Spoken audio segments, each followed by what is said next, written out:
And Shazmin Bank is here. Thank you. Shazmin, you're not feeling cold? I was. Yeah, but now, no, it's warm in here. Yeah, you've kind of come in, you've sizzled up the place, and I'm just getting your heat. Ooh, awesome. Receive. Karibu sana. Thank you. Today we're talking about something very intimate. Yes. It is intimate. It is very interesting. And we don't talk about it as much as we should, because who wants to be out there saying, oh, I left my relationship or my marriage because intimacy was the problem? Exactly. So we choose to probably stay in marriages that are like that without finding a solution or even talking about it. And especially if it's on the men's side. Yes. You're like, what are you talking about? Me, I'm good. I'm macho, I'm everything. Exactly. So we don't talk about it as much as we should. We don't. And I think, it's so common. So many people know of women not being available and men, having the traditional complaint about, I want to be with my woman more. I want to be so much more intimate with her. It's not like how it was when we were dating. Yes. It's not like how it was before the kids. Somehow, whenever I approach her, she doesn't even want me to see her in the shower. She will change before she even gets into bed. I don't know the last time I even experienced or saw my woman in her, original, beautiful, vulnerable, feminine self. So we're very used to that side of everything. And, there's so many reasons also why women close up, because there was a point in time in the relationship when they never did. They were open. Yes. And so it's always the challenge of looking at, with the man as well, to pull him in, as opposed to, there's just a time and place, to pull him in now to, it's not like that anymore. Yeah. It's more now that beautiful connection that you both make, which requires a conversation to be able to say, okay, what needs to happen in this relationship for you to also feel comfortable to want to open up? Why aren't you opening up? And you'd be surprised sometimes the reason women give. Because for a woman, she wants to feel so much more before she just opens up the way she was when you were dating or in the beginning. Yes. Things have changed. There's a connection sometimes that gets lost. But we don't ever talk about the other side of it, because we are conditioned and society screams that men are always available, men are always ready to go. Yes. And we never ever tap into the side of what's going on in that dynamic in a relationship. And so there are a variety of things that even cause you to reach that place in your relationship. Before we even get there, Shaz, Yeah. because we're talking about, issues, intimacy issues that probably will cause a discord in marriages. What do we need for it to work? What are some of the things that sort of like beautiful things that we need to do as couples, so that when we start there, we'll see what is not happening and what we need to work on? Well, the first thing is, you notice immediately that there is a lack of intimacy. Now, when you use the word intimacy, we're using it for a reason. For the actual word, we cannot say. Yes. But then there's a different intimacy you experience in a relationship. Yeah. There's, the softness. There's the emotional connection that the two of you feel. There's the availability of the two of you in the relationship. No one has checked out. It's two of you working to, maintain, I love you and you love me. And there might be this problem, that is in our relationship, this complete lack of intimacy on this side. However, the intimacy between us as a couple is still beautiful. We can still laugh, we can still talk, we still work at, I need to make sure you're emotionally okay through this problem, and you're doing the same thing for me. Okay. But what ends up happening is, nobody gets into any marriage or relationship saying that this is the problem I want to have. No.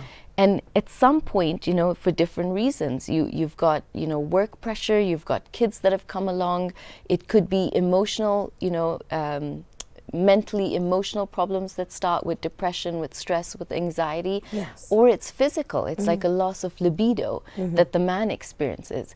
And it's so hushed about, but it's so common. Because men feel, I'm ashamed to ever have to say I don't have libido. Yeah. I'm supposed to. Culturally, society, all that noise tells me I'm supposed to be ready to go. That is what the society expects. That's what I've been told from when I was a teenager. Yes. That is my destiny. I'll never lose it. Exactly. And you probably will, as a woman. You'll Yes. hit some point, Yes. forget even children. There will be the menopausal time that comes, and women will naturally, lose, the Sort of like drive. Right. And so much more that I cannot say. And so, you know, you naturally go through those phases and it's all workable. That's the positive with this. But because it's so hush, people think this is a problem that is just happening to me and I cannot talk about it because I'm probably the only one. And it is unbelievable because when you look at probably 50% of relationships that end in divorce, 10 to 20% of them are from this problem from the man's side of a loss of libido. Okay. And it has just been going on and building up in the relationship. And what ends up happening is, you know, you have the woman now that sort of feels you're pushing her into a masculine role, which is I'm now the initiator. I'm now the one coming in control of this situation. And you have her sometimes get so confused, which is very common, because normally you have two people with a healthy, intimate drive. Yes. And then when the man doesn't seem to have this drive anymore, the woman's sort of feeling what might just be normal seems to be high. And now she's moving into shame, judgment. Is something wrong with me? As a woman, am I overhyped? Which there's nothing wrong with to even begin with. Okay. But she's now feeling all of this all on her own. And the shame and the pain that the man is dealing with the problem, you know, he feels, how do I communicate? How do we talk about this? It shouldn't be like this. Our marriage is not supposed to have this problem. Okay. But the point of this conversation was to say so many people are having Going it. through it and not talking it's- about it. Yes, and it's normal and it's painful for both of them. It's nobody's fault because nobody decided this is how I want to spend the rest of my life, which is very different from people who choose to withhold the intimacy as a punishment in the relationship. Oh, that's totally different. That's very different. Now, Yes. this is the case of, you know, emotionally, I feel depressed, I feel stressed, I've lost my job as a man. This is the last place I'm thinking of conquering. I feel I need to conquer here, and I cannot. I have failed in life, I feel all alone, and as a man, they don't talk about this to other men. No. Women will find console in talking to another woman and just sort of share, this is what I'm going through, is it normal? And you'll have another woman, you know, sort of give her maybe ideas on what she could do. But the man is sitting there all alone. He's not taught to talk about this. He's not taught to be vulnerable. And this is why now when both of you as a couple come together, because it is solvable, but you can talk about it as a team. So it's first not to come at each other and blame and make both of you feel down. Because men don't realize in this stage what a woman's going through, and a woman doesn't realize what the man is going through. Because even when we talk about intimacy, when it comes to the woman, it would be like, sort of like the man is the one who sort of all the time sort of initiates Initiating, it. yes. So it's difficult for you to now learn this new role. Well, he's been doing it the whole time, but now unless I initiate, then nothing will happen. And then even if we have had this conversation, what am I supposed to say to you? That you're letting me down? That it's not working? What am I supposed to say? So that's beautiful, because I encourage so many women that it's okay if you have to initiate, but you cannot consistently initiate when your partner is rejecting or letting you down on the initiation. Yes. And that's why it becomes a teamwork, because, you know, he is feeling low. It's, you know, the woman's feeling the natural urges of her body. Given the monthly cycle and all of that, she's just naturally feeling it. But when a man doesn't have libido, it's not his focus. It's not something he is thinking of. So she needs to first understand that. So she might be laying next to him in bed thinking, will he approach me? Tonight's a great night. You know, I've put on something great. Is he noticing? I've made an effort to smell beautiful. The kids are in bed early. But he's not mentally there. No. And so what starts to initially happen is that's the initial rejection, which is he didn't approach me. He didn't see. He didn't notice me. He didn't feel me. And we both roll over to two sides of our beds. And she is crying, but he has no idea. because it wasn't even a feeling in him. And that's why the first person in this circumstance to have that conversation gently, beautifully, is the woman. To be able to say, you know, I've noticed that it's been a while, because statistics show that, you know, if you're having intimacy less than 10 times a year, you're probably moving into the borderline of roommates. And that's very common. 10 times a year. 10 times a year, which means probably every month and a half or so if you're lucky. And that's for the first year. By the 5th to 6th to 7th year, it's literally once every 6 months, if anything. And what a lot of couples end up doing is saying, this is the marriage we're in, we don't want to cheat, we don't want to go outside, but we'll settle. And you find ways to justify painfully why you will stay in this relationship. And the women sort of feel lonely, they feel rejected, and they end up moving into what was wrong with me. Is it my body? Is it the weight? Is he interested in someone else? I've had so many cases where the woman questions the man's, you know, are you still into me as a female?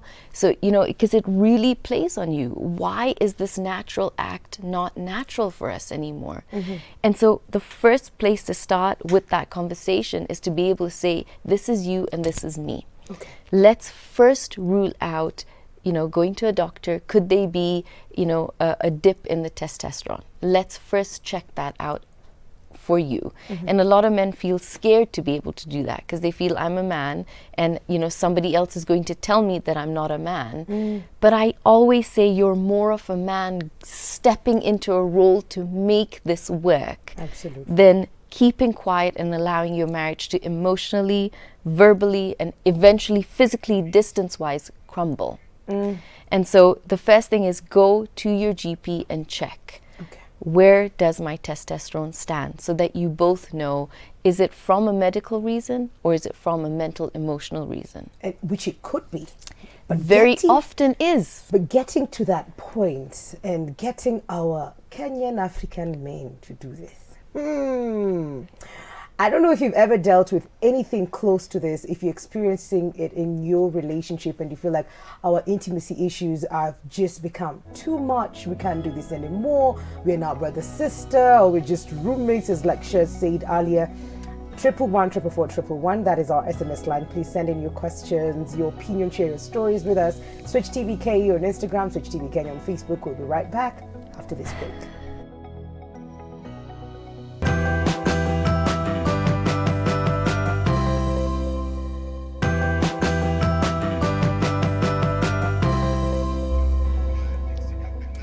Welcome back to Full Circle Thursday edition. We have Shazmin back in the studio. We're talking about intimacy issues and how those are causing a discord in marriages.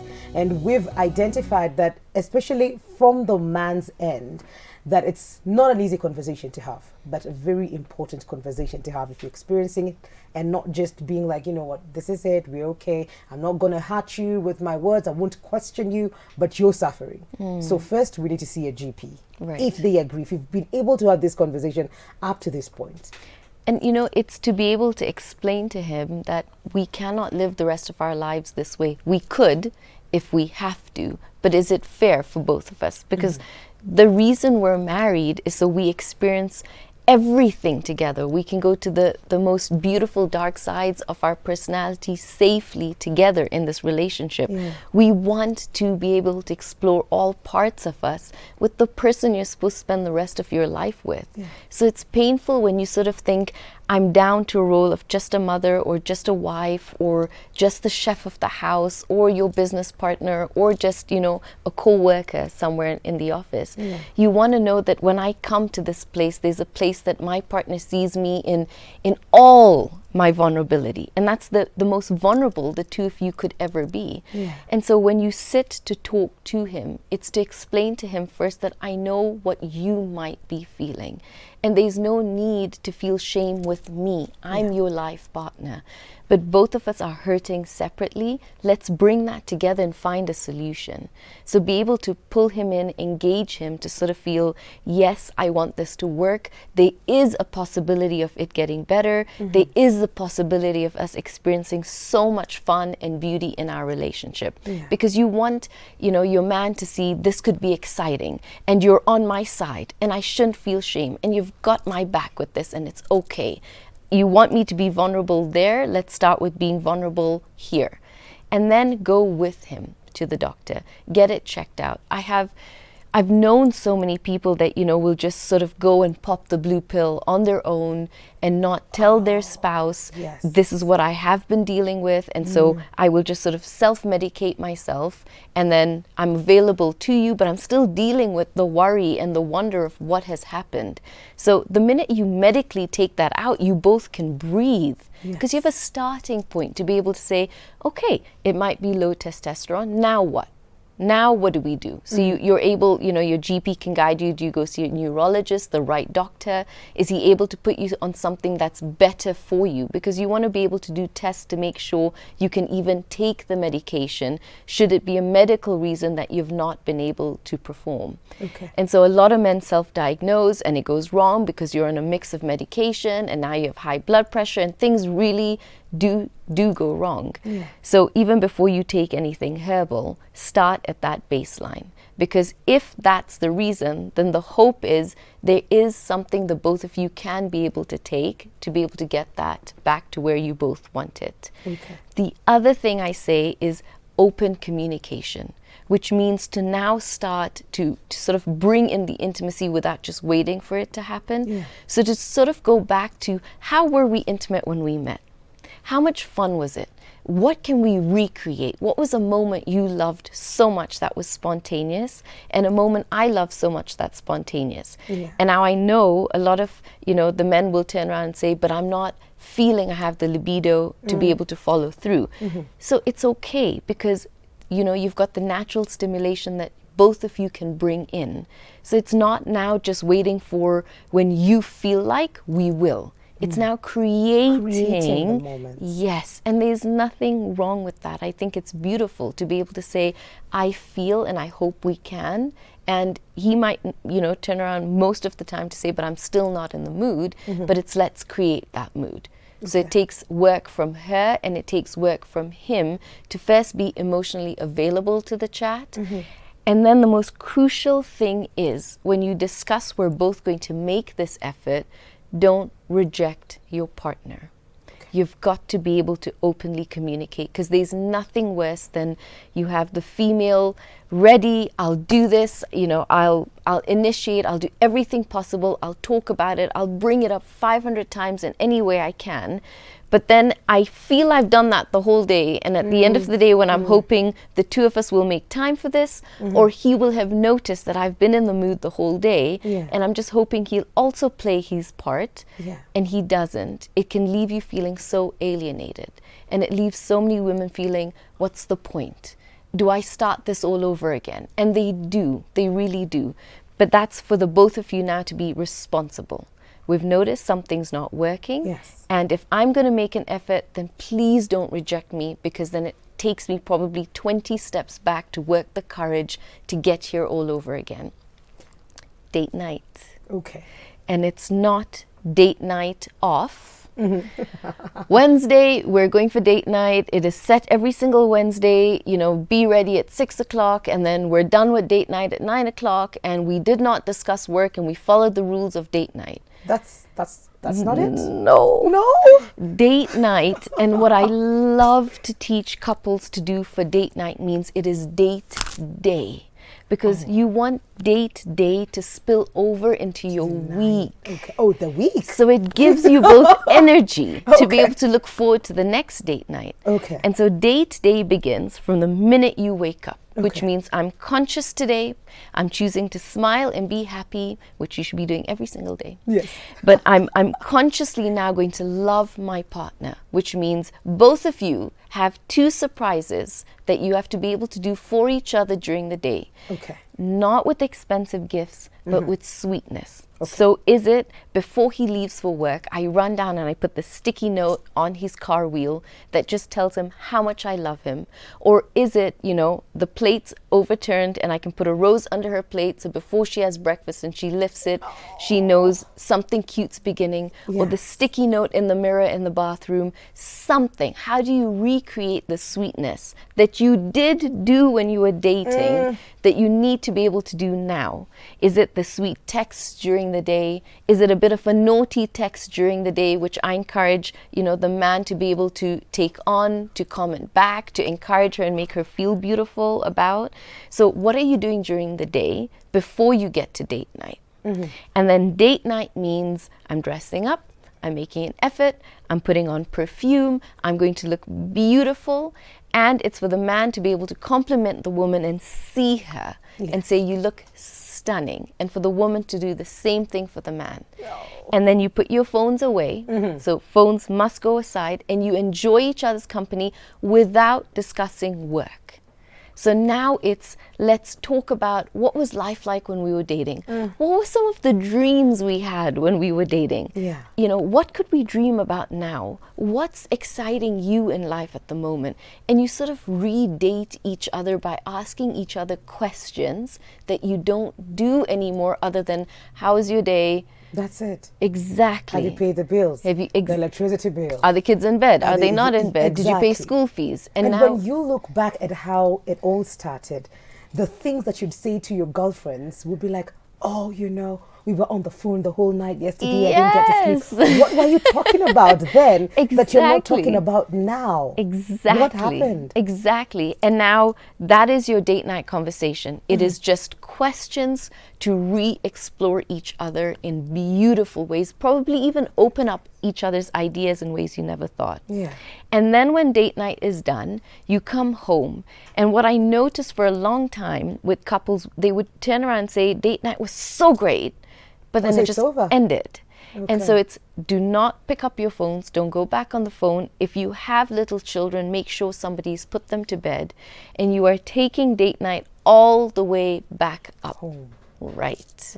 And so now there's no phones. We're going whichever area we want to explore. And so I tell couples, pick a place. Other than just the monotony of the bedroom, where could you create intimacy right now? So it's not intimacy if let's get straight into it. It could be intimacy if you've put a beautiful blanket and you just want to talk for a while before you now, move to another stage, which I love to teach couples, is you pull out the jar. Yes. Pull out the what? Jar. What jar? So this jar, I tell couples, you've got pink sticky notes and he's probably got the blue sticky notes. So you both know your colors. And for that week, you both have 3 things you'd love to experience him to do to you and vice versa, or 3 fantasies you would love to experience with your partner. And now what you're going to do is, in the jar, somebody pulls out mine are the pink ones. Yes. So you decide. So I've been writing this throughout the week. Yes. And you put it into the jar. And now you decide, is it your night or my night? Whose night are we living tonight? So do we pull out Moikali's night? And we're experiencing what Moikali wrote and wanted. So I think when the beauty of anticipating this, knowing that the whole week we're working towards this. That it puts you in a mood of, I am open to whatever this night will bring. And it takes away a lot of the pain of what's not happening every single day. Because a lot of couples will end up having, I was hoping today, no. I was hoping tomorrow, no. Yeah, it's been a month, it's been a year, I'm just hoping. And so it's okay to sort of say, I'm scheduling this night in on date night. It's okay, because both of us are getting excited about it and we're working through it, and you don't know what the spillover for the rest of the week is going to be, which has always been beautiful. And so now you're both moving into that beautiful area. You're exploring each other in a way that, you'd normally keep quiet about, or you're too shy to be able to do so. But it's all there. You're able to read it and you're able to recreate it. And there's no way you will wake up feeling bitter or miserable tomorrow, because you both have decided this is how we're doing it as a team. This And is how the we're next working day it. you start doing the sticky notes again. Yes, and the point is to have the habit Yes. of what did we like during date night that we could do maybe every alternate day. So now both of you are not feeling let down, or it's not like this rush that happened, which I experienced of, we did it for 3 weeks and then both of us just went back to life. It's how do we start to make it realistic, but something we can both enjoy. Okay. And then the 6-second kiss. What is that? You've got to be able to kiss for 6 seconds. But it's me kissing you in the way I would love to kiss you, and you kissing me back for 6 seconds in the way I would love to be kissed. Okay. And so the rule is whenever we meet during the time we're in the house, we playfully find a way that we can kiss. And so now you're bringing the touch back, because so many couples have pulled away from, if we're not intimate at all, means, we've moved away from just touching, from holding hands, from just being with each other. Yeah. So before you even get to that, you want to be able to now make it comfortable again to touch, to laugh, to have fun, to Those explore. are also different kinds of intimacies. Yes. Like, we'll just sit here on the couch, we'll have movie night, and it's just me and you and Yes. popcorn, and that's a thing. And it's how we're sitting. Yes. It's we're sitting together, we're holding hands, we make an effort to be able to, smell each other, kiss each other, compliment each other, because that's something that we lose. We're so easy to, as we get used to being in a marriage, criticize. It just comes out at everything. You just notice everything they do wrong, everything that irritates you. And so you're reconditioning your mind and body that when I see my spouse, I'm not seeing non-paid bills, I'm not seeing failure, I'm not seeing irritation. When I see my spouse, I'm seeing beauty, I'm seeing date night, I'm seeing a spark, I'm creating passion again. Because marriages that lack passion eventually move into we're roommates and I have one foot in the door, one foot out the Outside, door. yeah. Infidelity comes in, which is, never should be the case, even if you're not having intimacy in your relationship. Okay. It's rebuilding it all the way from scratch. But you have a successful blueprint where you already did it. Yes. So it's going back to, how did I achieve it then? What were the things you loved the most that I did for you then that I could do for you now? And you discuss it openly, because you might have your partner saying, I don't think I'd feel that right now. However, I would love if you did this. But then remember it. Take it on and you turn around and say, this is what my partner's telling me they would love. That is gold. That is key information for you to use during the week. You have saved many relationships today. And date night shouldn't be expensive. No, you can do it in your living room. In your living room. Like, I will show up dressed. Yes. I will cook Ali. Exactly. And probably we'll cook together. It could be anything that you create for yourself. It could be, today we're going to take a walk, or we'll spend the day together. If not, we'll text throughout the day. Yes. Then I'll come home a bit late. You'll have cooked and dressed up. Then I'll go upstairs and shower and look good and just come. Exactly. And just have a good time. I love it. I had a client about a month ago. She had tried so many different things, and, she sort of felt, okay, I'm not hitting it right. Like, I'm just not able to dress up for him, or I'm not visually feeling I'm pulling him back in. And so I said, why don't you just try jewelry? And I always noticed she loved jewelry. She was always wearing so much jewelry. And so in the session, we went on a site and we found beautiful body jewelry. And I said, what you're doing today is strawberries, fresh cream and chocolate, and jewelry with heels. Jasmine Band. Yes. And it was worked? something he loved. Okay. He talked, because he was very quiet, and he said, I love her and I admire her so much, but I'm always seeing her in some sort or shape or form of clothing. And I loved that she was bold enough to be able to do this, because it pushed out boldness in me. And sometimes you don't realize where your partner is holding back and what you could do that would bring it out for them. Okay. So before you even get into that, I tell couples, find your archetype for the bedroom. Okay. Because a lot of women turn around and say, but I feel wifey and I feel motherly. Yes, And yes. I've just come from work and I feel businessy, you know, and I don't feel that's somebody I can be to open up with my spouse. And men have moved so into provider, I must make her happy. They've moved into this one monotone way of being. Yeah. So they've also lost their charm and their fun and their sensuality. Yeah. So it's now to be able to have both couples say, what's the one name, if you were to think quietly in your mind of the deepest, craziest fantasy you have in your mind, how would that cause you to have to move in your body? How would that cause you have to think? Who would you be? How would you walk? How would you talk? Would your tone change? And then when you find that, where in the body is that? And what's the name you could give it? So now both of you have a name, you know. For that. For that. So Okay. when I turn around and say, I'm hoping for some Sasha Fierce today, you understand I don't know why that's everything the that name comes that came to with my it. head as well. I was Beyonce. like, Beyonce. We're going to take a very short commercial break. We'll be right back and we're answering your questions. Shazmin Bank will still be here with us.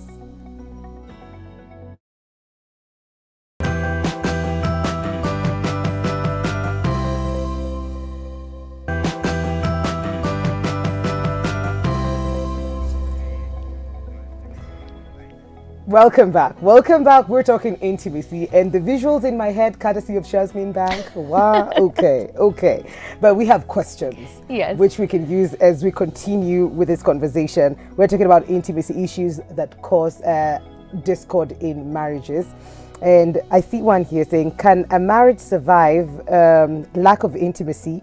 As a man, I feel like I have completely failed my marriage and I don't know what to do. Okay, so the first place, like we said, to be able to start would be, let me go see the doctor, but let me engage my wife in the conversation. Let me take on, why are you smiling, my colleague? Okay. Focus, Mukali, focus. Yes. Okay, cool. Yes, no more ice cream. Yeah, no yes. more. And the first thing you want to be able to do is also engage her, because when both of you can offload how the two of you have been feeling and not feeling like we're attacking each other or we're blaming each other, but we're coming to this problem together. So if I'm bringing the problem to you, saying that I feel I failed, I feel as a man, this is not where I should be, then she needs to be able to address it beautifully and make him feel better about that. It's not the time to be able to turn around and say, and also I've been feeling and I feel you, because now you're just throwing even more on him. So remember, men, when they already come to you to talk about something, it takes so much vulnerability for them to have to do that. So you want to like create this beautiful care environment for them to be able to say, I've been seeing it, I feel it, I know we can get through this as a couple. You are not the only man with this problem. I promise you. Yeah. I have mentioned it as a passing, just as a passing on radio, and the amount of messages we had blew people away on, I don't feel like I'm the only man. I thought I was. How do I get through this? Oh my God, feels amazing to know other men go through this as well. And it's not the end of the world. When you have a medical issue and, you know, it sort of sets that aside, then you can somehow find a medical way to put it back on. So it's not the end of the world. Great. Do you feel like sometimes this pressure, when it's on the man, then it's a lot and they're judged more? Rather than when it's the female, because the female will say no today, say no tomorrow. I have a headache today. I will backache or whatever. Well, there's just going to be an excuse, and there's not so much judgment there. But when it's the man, we do not allow them to express that I do not feel like getting intimate today, without being like, oh, so who is she? And you will get that. You will get that, because for a woman, you're straight away hitting a chord inside of her that says, where am I not wanted? What's wrong with me? And typically, I know you should want to, and if you don't, means you're with someone else. Yeah. And so it's being able, that's why I say as a team, to really understand it isn't his fault. It's for him to be able to say, I really am not experiencing what I should normally experience. And so do we work it together to get me there, or do we go see a doctor to be able to sort it? But what I find also very fascinating with this is, in working with so many people with this problem, I've realized that somehow if you're not born with this as a problem, then you've caused a chemical shift in the body to have this as a problem, which means somewhere, somehow, there was a thought you had around intimacy or a fight, or there was stress around this problem that triggered the both of you or one of you to be able to feel no more. And for some people, I've noticed an early pregnancy, a surprise pregnancy has pushed a man to sort of feel he doesn't even realize scared. So the thought of me being so active has put us in this position, and I've caused a problem, and they switch off. Because if you look at thought that creates illness, so if your thought could have created the illness, then changing thought back to realize where this came from can create you to also get well. So it's being able to realize this is a problem that has probably come from me and began with a thought, either emotionally, and set my body off chemically. And when you set your body off chemically, you do release hormones in the body that will match and have to follow that. And now what you end up creating in the body is an experience of this is how we feel, this is how we think, this is how the body should operate. And that experience moves into memory. And it sits in that memory of this is it. If you think about, you can just think about one person that upsets you. And that one thought can lead you in your body to almost feeling the rage like you felt in the moment. And you don't have to go far. But how does that happen? It happens because thought, and then you sort of create this loop where you wire yourself, where your body starts to understand, I had a thought about anger, it's triggered something inside of me, and now I know the patterns. It's like this domino effect. I just have to do this and everything else falls in place. And so I've realized with so many people, when you're open enough to be able to say or take full responsibility for, somewhere, even if it was illness that has caused my libido to be low, what came with the illness? What was the stress going on in my life that caused the illness to be there? And now, at some point, the consequence of everything else is out of balance. And so you can go back to being able to say, if I have the power to have caused this, I have the power to be able to self-heal this. And how do you self-heal it? The same mind and body that created the problem is not the same mind and body that can heal it. And so I encourage so many people, which has been different for men, but they really do get into it, has been able to, be able to meditate where you heal your energy centers. So I don't know if you've ever heard of the 7 energy centers we have in the body. And one of them is obviously the root energy center, which is the red one. I don't know if I can say the word. It's the root one. And that governs everything you feel in your body from this part. And when you're able to redirect, re-put energy back in, allow that part of your body to heal on its own and not worry about how it will do it. But just know that you are doing that. You slowly allow the body to realign on its own. Wow. So it's very powerful because I have seen many couples that, have been on the herbal medication, have been on so many who can't be on it because of other medications, diabetes, other complications they have. And so it's, what's our hope? Have we lost hope? And it's in being able to try this, which is something Dr. Joe Dispenza teaches so well. It's very, very, very possible that you both can self-heal, but you've got to both understand we're in a place where we're coming to be able to heal, not to blame, not to fight, but to be open enough to knowing my body can heal something that I've created somehow subconsciously. Whoa. That we can actually do this by ourselves. Yes. So we have another question here Yes. for you. My wife is absolutely fed up. She wants to leave. We keep fighting over this and it has driven us apart. Whew. Okay, so that's obviously the typical signs, and it's Yes. probably come from I've been chasing you, I've been trying to talk, you probably go silent because you're naturally not feeling it, but then I'm not seeing you do anything about it. So I tell couples that, you know, we wait for it to have to be the one way to be intimate. That's the way we know. But there are other ways to also be so, you know, aware of what is my wife feeling, what are her needs as well, and how can I put myself in a position where it doesn't have to end with the traditional end goal. Yeah. I can still love, please, and pleasure my woman if she needs it 4 to 5 times a day, and be aware of that for her. Because a lot of men sort of pull in and say, if I can't all the way, then I shouldn't have to do it half. Yeah.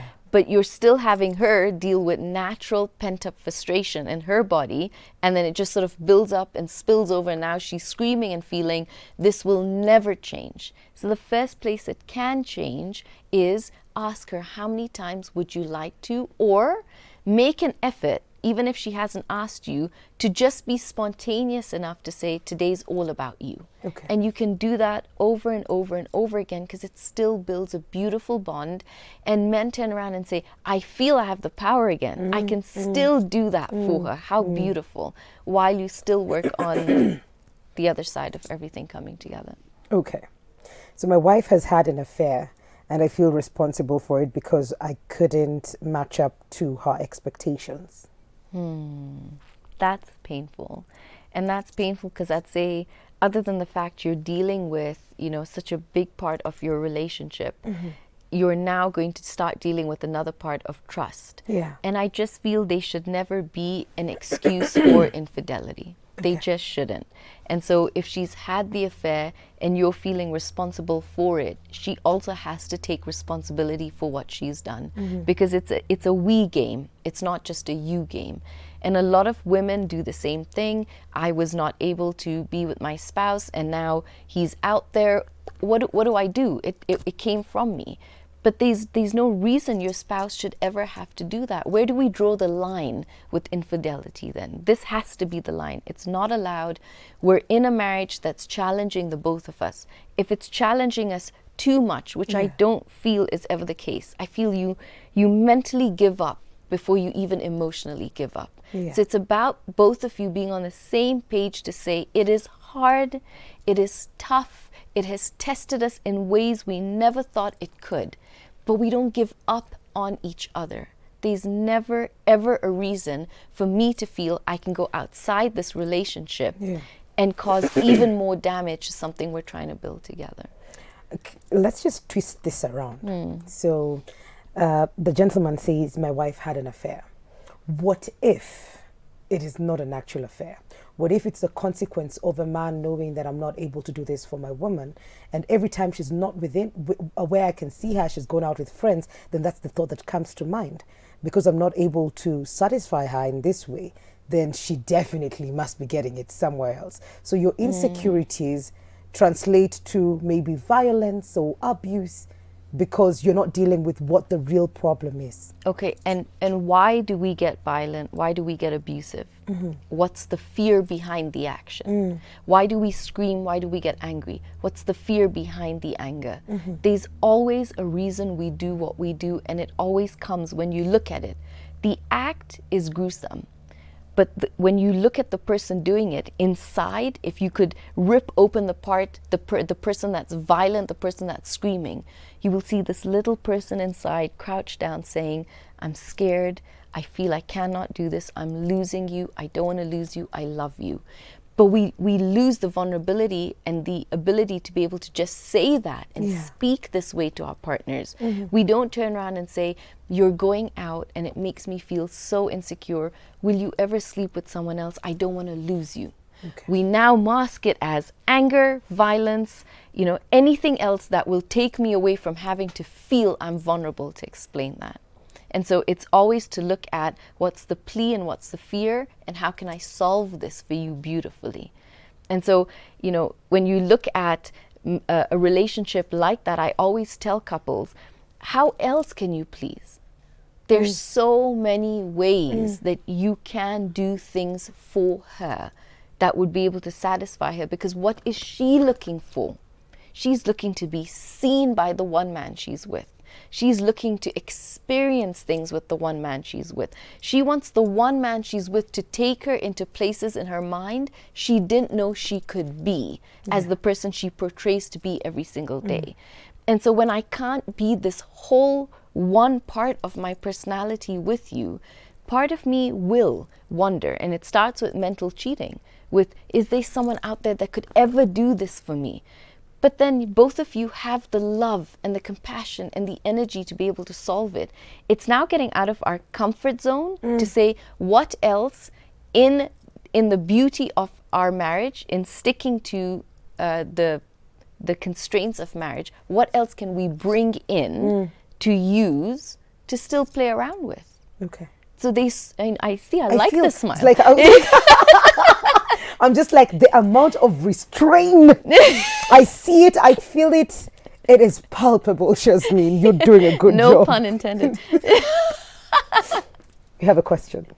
Women, I feel like I don't know my body. I feel ashamed now to even think of intimacy, that maybe God did not want me to ever be in this act, even in marriage.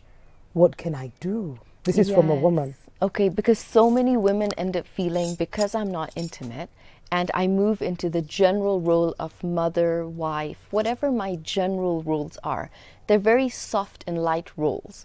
And then the few times we're going to be intimate, I've lost who I'm supposed to be. Okay. How do I be? What side of me am I supposed to bring out? They're so far and in between that I've lost myself. I can't be all of who I am. So I almost feel like this is wrong. I feel ashamed to be this way because I spend so much of my time in light energy that now even being with my husband feels wrong. And that's why when you leave it for such a long gap, we're not aware of what each other is saying in their minds to themselves to get through that. And that's why when you sit and you talk and you understand, how has this made you feel? I want to hear it. So then I know how we can work to be able to heal it. And then how has it made you feel as the man? So I can work, I know how to be softer around this. But the biggest thing I tell couples is, in all of this, we lose the aspect of fun, of just having pure fun as a couple again. And that sometimes takes all the pressure away. So it's the banter during the day, it's the silliness during the day, it's the spontaneous way that you can be during the day, instead of hoping tonight will be the night. And there's so much pain I have seen for women that comes with hoping the whole day, and that whole day turns into a month or two, and he genuinely is just not a part of it because he's not feeling it. Yeah. We have come to the end of this conversation. But we have like 30 seconds for your parting shot, Jasmine, on social media. What I would say to any couple that's going through this is, first, you are 100% not alone. It is very solvable. Start with communicating and making sure you can be there for each other. Bring the fun and the spark back into your relationship. If you feel you don't know how to take it to another level and you're sitting there thinking, I've tried everything, we haven't tried everything until we've succeeded. And so you can reach me on Instagram, on my DM at BeingRealNow, and on Twitter at BangShasmin. Thank you. I'm still stuck at the chains? Yeah. But yeah. We're going to take a very short commercial break. We will be right back. This is Full Circle with Mikali.